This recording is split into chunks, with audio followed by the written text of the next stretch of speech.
तो अरविंद केजरीवाल मंत्र दे रहे हैं, दरअसल लोकतंत्र किसे कहते हैं, लेकिन दाद देनी होगी जो कांग्रेस पार्टी, बीजेपी पार्टी, यहां तक कि प्रधानमंत्री ने भी संकेतों में कह दिया कि कुछ लोग ज्यादा एम्बिशियस वादे कर रहे हैं। उसको लेकर अरविंद केजरीवाल ने कहा कि हमने न सिर्फ मैनिफेस्टो जारी किया बल्कि समय सीमा भी रख दी कि कितनी समय सीमा पर हम ये मैनिफेस्टो को पूरा कर देंगे। मेरे साथ इस पर खास चर्चा करने के लिए न्यूज नेशन के इस मंच पे मौजूद हैं आलोक शर्मा साहब कांग्रेस पार्टी से, मेरे साथ विनोद कुमार विन्नी साहब आप पार्टी के विधायक जुड़ेंगे। आलोक शर्मा साहब, ऐसा लगता है आप फंस गए हैं क्योंकि अरविंद केजरीवाल ने साफ कह दिया कि साहब ये मैनिफेस्टो बनाने से पहले उन्होंने टेक्निकल एक्सपर्ट कमेटी से पूछा था कि क्या हम इसको डिलीवर कर पाएंगे या नहीं। यानी मैनिफेस्टो कोई मुद्दा नहीं है, और बिजली के दाम भी कम करेंगे, पानी के दाम भी कम करेंगे, जन लोकपाल भी लाएंगे, आपके मंत्रियों को जेल भी भेजेंगे। अब आपके लिए क्या है? देखिए रमेश जी, इसमें कहीं कोई दो राय नहीं है कि कांग्रेस ने अनकंडीशनल सपोर्ट दिया है, और जितने भी ये मुद्दे आज डिस्कशन में आ रहे हैं ये सारे ही एडमिनिस्ट्रेटिव डिसीजंस हैं। केजरीवाल जी मुख्यमंत्री होंगे, उनकी सरकार होगी, उनका मंत्रिमंडल होगा। मैं नहीं समझता कि उनको ये फैसले लेने चाहिए, लेकिन उनकी एफिशिएंसी, कैपेबिलिटी और प्रैक्टिकलिटी वो सामने आएगी जब वो डिसीजन लेंगे, निर्णय लेंगे। और ब्यूरोक्रेसी ने 15 साल आपके साथ काम किया, इसलिए आप बेहतर तरह से टैकल करना जानते हैं ब्यूरोक्रेसी को कि ब्यूरोक्रेसी किस तरह से काम करती है। देखिए इसमें कहीं कोई दो राय, आधी दिल्ली का ही तो वादा पूरा कर पाएंगे। मेरे साथ जगदीश मुखी साहब भी भारतीय जनता पार्टी से जुड़ चुके हैं। जगदीश मुखी साहब, जो पार्टी आने के 15 दिन में जन लोकपाल ले आएगी, 15 दिन में पानी पहुंचा देगी 700 लीटर लोगों तक फ्री, और 4 महीने में 50% बिजली के दाम कम कर देगी, तो आप और कांग्रेस की तो फिर जरूरत ही नहीं है दिल्ली को। और भी उन्होंने कहा है भाजपा और कांग्रेस के नेताओं को जेल के अंदर ठूस देगी। जी, ये जो वक्तव्य जिस प्रकार के केजरीवाल साहब ने दिए हैं, मुझे लगता है कि ये वक्तव्य साधारण व्यक्ति नहीं दे सकता। हाँ। ये जो एक नशा होता है ना, नशे के अंदर व्यक्ति अपना मस्तिष्क का बैलेंस खो देता है, ये वो वाली बात आ रही है। ये अभी सत्ता का नशा बहुत बड़ा होता है, किंतु सत्ता का नशा अभी तक शुरू नहीं हुआ है। अभी उन्होंने सत्ता का करने से पहले उनका इतना नशा आ गया है कि उन्होंने अपने मस्तिष्क का बैलेंस खो दिया है।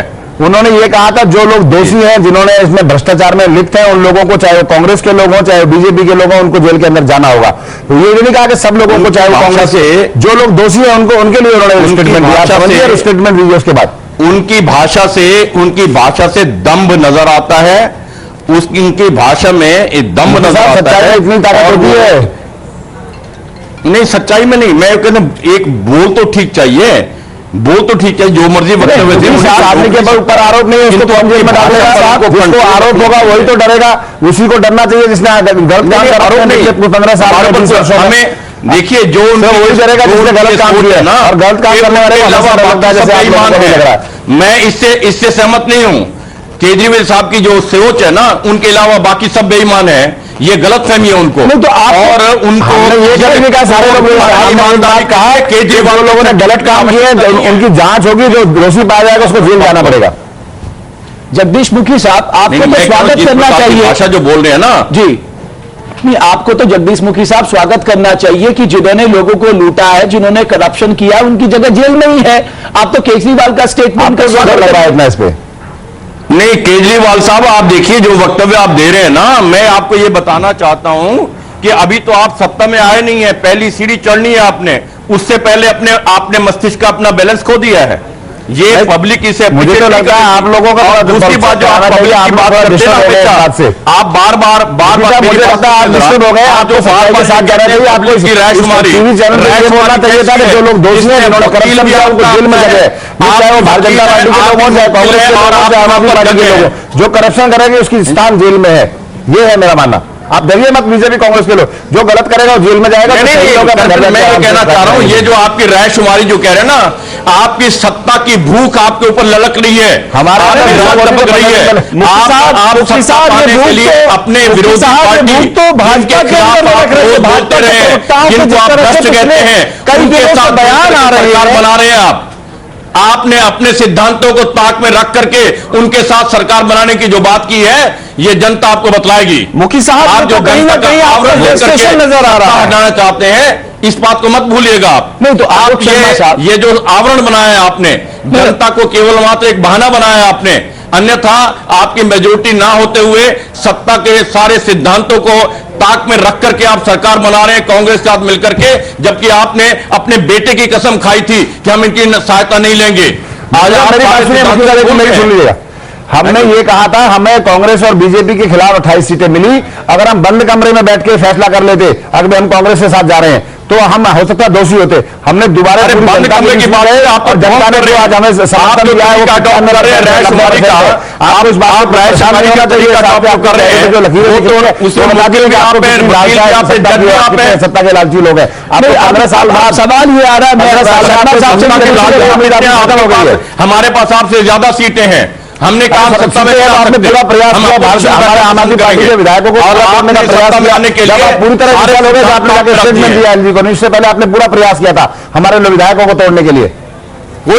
कोई वक्तव्य नहीं किया हमने, ना प्रयास किया। पहले ही दिन एलजी के पास गया, पहला वक्तव्य जाते खड़े हुए हमारे पास ना लगभग जब आप भाजपा को बुलाया था उस समय आप लोगों ने अपोजिशन में बैठना पसंद करेंगे। आलोक शर्मा साहब, अब मैं मुखी साहब आऊंगा। आपको डर लगता है कि 15 साल में जो कुछ गलत हुआ है कहीं ऐसा ना हो पोल पट्टी खुल जाए और 2014 का लोकसभा चुनाव सामने है, राहुल गांधी जी भ्रष्टाचार के खिलाफ निर्णायक जंग की बात कर रहे हैं, कहीं वही आपके लिए मुसीबत ना बन जाए दिल्ली में? रमेश जी, बिल्कुल कांग्रेस पार्टी किसी भी तरह की जांच से नहीं डरती है। अगर हमारे किसी नेता ने, किसी अफसर ने हमारे समय में कोई गलत कार्य किया होगा तो वो उस दोषी का भागीदारी होगा, और अगर उसके खिलाफ कोई एक्शन होता है तो कांग्रेस पार्टी को कहीं साहब ऐसा लग रहा है आपकी बातों से आप बदले की भावना से काम कर रहे हैं। बिल्कुल बदले की भावना से काम नहीं कर रहे। हमने कहा जो लोग दोषी हैं, जिन्होंने देश की जनता के साथ धोखा किया है, करप्शन किया है, उसका स्थान जेल में है। मुखी साहब की बेचैनी ये बताती है कि इनके अंदर का चोर कितना 7 साल में एमसीडी में भी बहुत कितना करप्शन किया है। मुखी साहब के पास भी जाऊंगा, एक और रिपोर्ट हमें इतना स्पष्ट जवाब दिया कि उन्होंने स्थान जेल में है। मैं एक बात आपके सामने जो लोग हेराफेरी करेंगे, जिन्होंने करप्शन कर रखा है, उनको जेल में। मुखी साहब बोलिए, मुखी साहब बोलिए आपको। मैं एक बात पूछना चाहता हूं, कश्मीर भारत का अभिन्न अंग है। मुफ्ती साहब ये कहते हैं कि मुद्दे को डेविएट ना करें। शर्मनाक आप 25 साल से जनकपुरी में बैठे हुए हैं और जनकपुरी के आपने जो दुर्दशा कर रखी है आप किसी से छुपी हुई नहीं है। पर रेफरेंडम की बात कर रहे हैं, देखिए आप जनकपुरी की बात कर रहे हैं मुखी साहब, आप देशद्रोही नहीं है। आप कश्मीर के मुद्दे पर आप कहते हैं रेफरेंडम करेंगे। सुनिए मेरी बात सुनिए, आपका वो आपके साथी थे उन्होंने बहुत चालाकी से वो सवाल पूछा और मैंने उसी समय उसका खंडन किया था। मैंने कहा सिर्फ दिल्ली पे आप बात कीजिए, सिर्फ दिल्ली पे बात कीजिए। आपने दिल्ली की जनता को गुमराह किया, देश की जनता को गुमराह किया। मैं आपको बता दूं, मैंने उसी समय कहा था दिल्ली में बात करते और माफी मांगे देश के साथ पूरे देश में खंडन किया उसी बात का कि मैंने इस तरह का कोई बात नहीं किया। घुमा फिरा के सवाल मत पूछिएगा। अब दिल्ली की बात करते आपने कहा आपके साथ क्या होने वाला है, आपको माफी मांगनी चाहिए पूरे देश नहीं, मैं देश से माफी, मैंने उसी से मैं खंडन किया कि मैंने इस तरह का कोई व्यक्तित्व नहीं दिया है और आपके साथी ने इतनी चालाकी से चीजें पूछी। आपके खंडन से इस तरह का रिकॉर्ड में हम इतना निपुण आप बहुत निपुण है सवालों को पूछने। चलिए मैं आऊंगा आप लोगों के पास, एक और रिपोर्ट हम अपने दर्शकों को दिखा दें। लगातार दूसरे दिन दिल्ली के अलग अलग इलाकों में सरकार बनाने के लिए आम आदमी पार्टी की रायशुमारी हुई। आज मोर्चा संभाला खुद पार्टी के संयोजक अरविंद केजरीवाल ने। इस दौरान आपके सरकार बनाने को लेकर केजरीवाल ने लोगों का मन टटोलने की ही कांग्रेस और बीजेपी पर भी हमला बोला। जिन जिन लोगों को लगता है कि हमें दिल्ली में अभी सरकार नहीं बनानी चाहिए,